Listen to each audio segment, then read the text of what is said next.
Adam Rieger has contacted me through my website.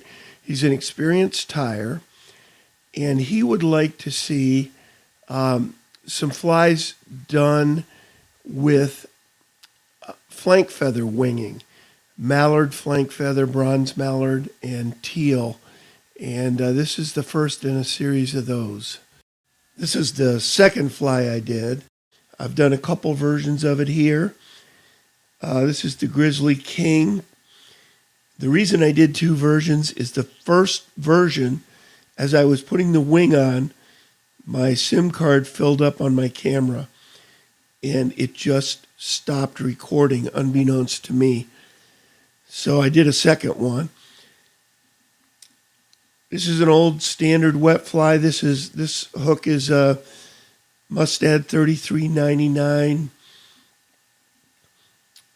wet fly hook, size 6. I'm using white Benecki 12-aught thread here, but you can use any white thread. It's a good idea to have a thread that will flatten. Danville Flymaster 6-aught is a good one. Unithread and Vivus don't flatten as well. Lagarton is a good one. And GSP flattens beautifully. UTC 70 flattens well too. I've never liked it, but that's just me. Putting on a standard gold tag, 5 turns back, 5 turns forward.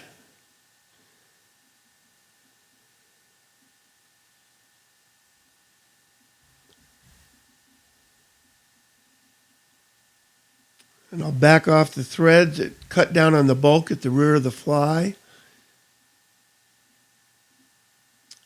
and bind down the butt underneath the hook.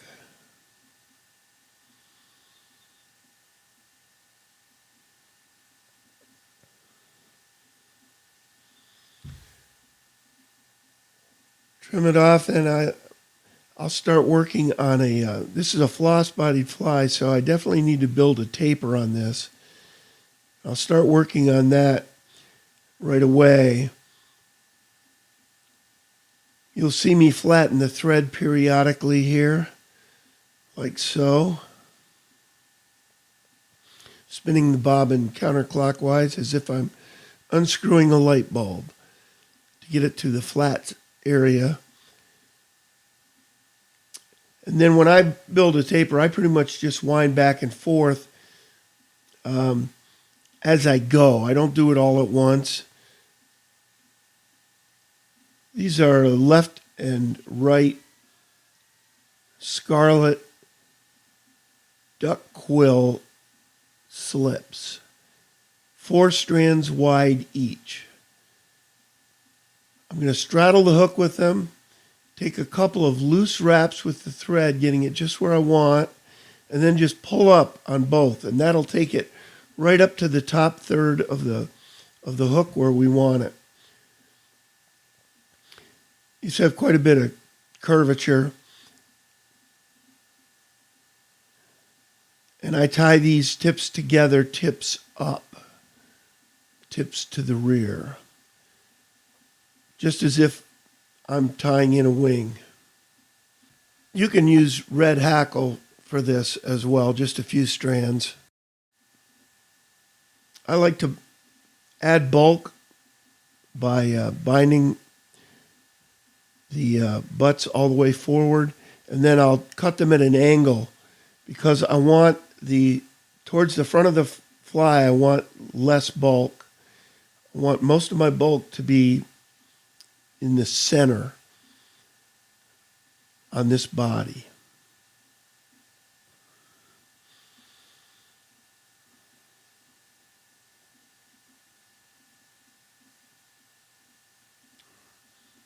Winding all the way back to the tail.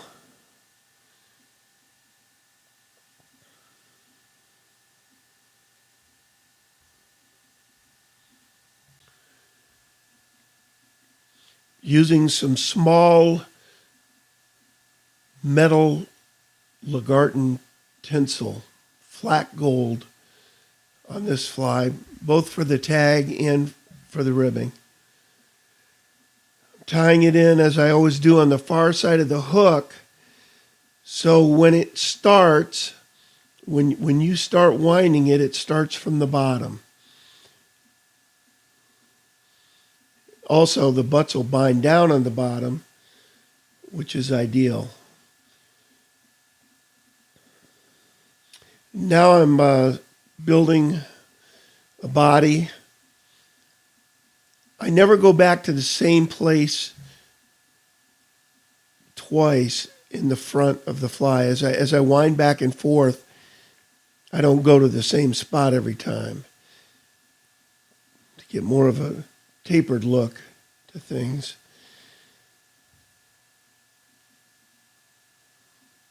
Now we're going to tie in our floss. This is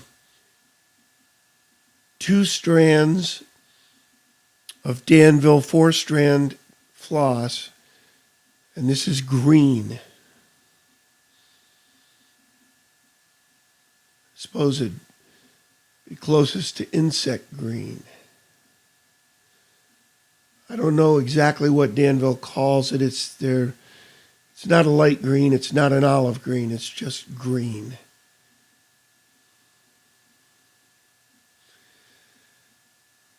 Again, I'm binding these butts down on the bottom. I could have cut these shorter, and in retrospect, should have cut them shorter. But we'll get it.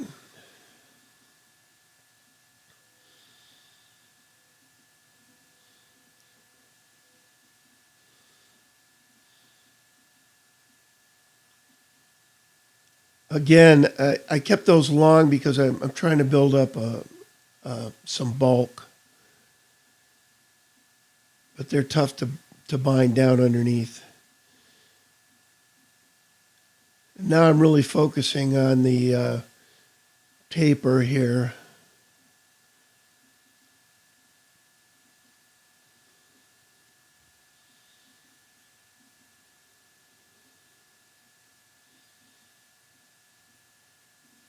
We want this fattest in the middle, tapering down on each end, especially at the front. You want it to taper.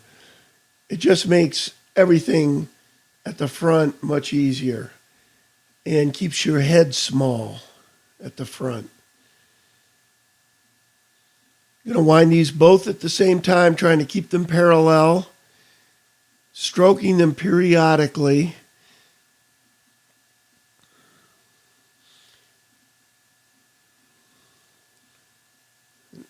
I'm overlapping slightly as I go.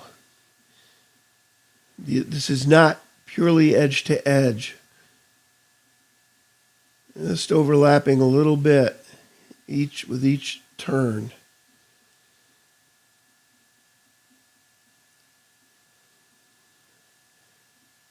When I get to the slope, I try to slow down and maybe even twist up the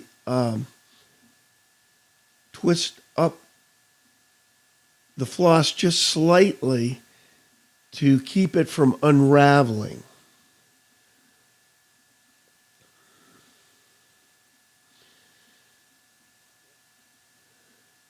And here I'm trapping it by wrapping behind and in front and behind and in front. That way I can use fewer turns but still have it be very secure.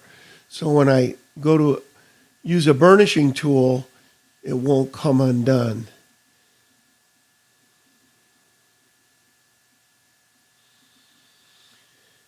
This burnishing tool, to be honest, is probably unnecessary. And if this were a fishing fly, I wanted a kind of a big wing, more a display fly effect on this one. So I went ahead and burnished the body. If it was a fishing fly, I wouldn't burnish it.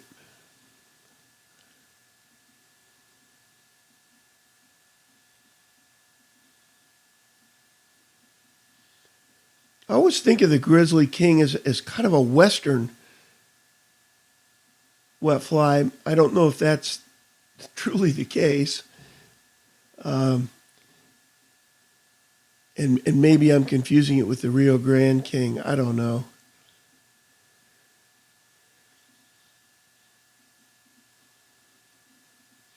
But I've always had that idea in my head. I don't know where I got it.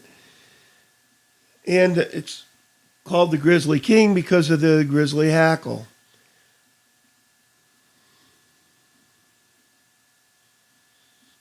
And Helen Shaw, in her book, really likes sparse hackle. So I'm going to do 3 turns on this instead of my usual 4. On this particular fly, she says that the hackle should be reasonably short. In other words, it should not extend much further back than the point of the hook. So I've tried to size this one accordingly. Quite interesting. On flies without tails, wet flies without tails, Helen Shaw likes long hackle, longer. But she always likes sparse hackle. And, you know, from my earliest days fishing, sparse was always a great watchword. All the Catskill flies were supposed to be sparse. Most of them weren't, but they were supposed to be. Now I'm talking about dry flies here, not wet flies, just so we're clear.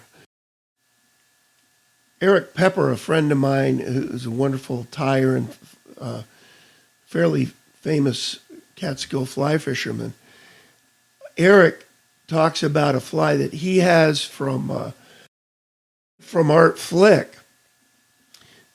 I think a red quill by Art Flick. And he said there can't be more than 2 turns of hackle on it. That's how sparse it is. Now, I've always viewed hackle kind of pragmatically. If I'm fishing really rough water like the Ausable River, some of the rougher sections of the Ausable or the Saranac, I'm going to want more hackle to float the fly. Obviously, on a wet fly, it doesn't matter. But I'm talking dry flies now. If I'm fishing pretty flat water, I'm going to want a very sparse fly. Now, take a look at this Mallard flank feather. I'm only going to use a section from the right. Notice how it's sort of flat on the edges? That's what you're looking for to make the wings for a fly like this. The other side here is not good. You're going to have a tough time keeping these together. This feather here is almost unusable unless you fold it. It's the only way you could mount that. Now, to make up the wing of this fly, we're going to have left and right slips. And we're gonna hold them just like this. The left strips are towards us. And the way you tie these in is a little different than if you're using quill flies. And I'll show it to you here in a minute. That's where my camera conked out. That was the first fly. I did another body. Here's a right. Mallard flank feather that I'm going to use a section from. And notice how I trim this. I keep the stem intact. That just promotes less splitting. You can also, and I've done many flies this way, just tear this off, leaving some of the stem. But prepping it this way is probably the best.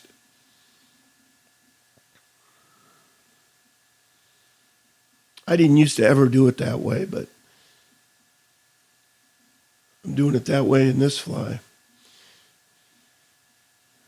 Now that first wing was a gap width wide.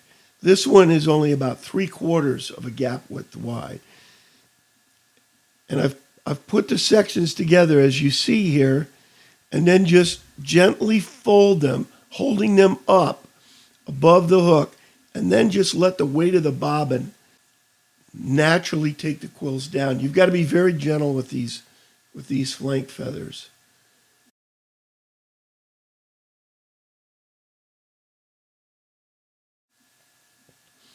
Kind of get a feel for mounting them.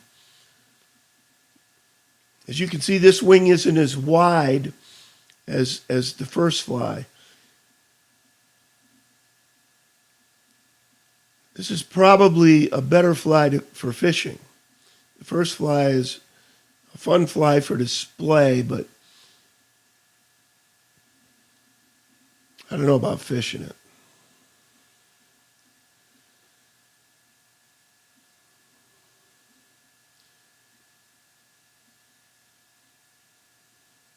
You want to wrap aggressively up the wing to a whip finish.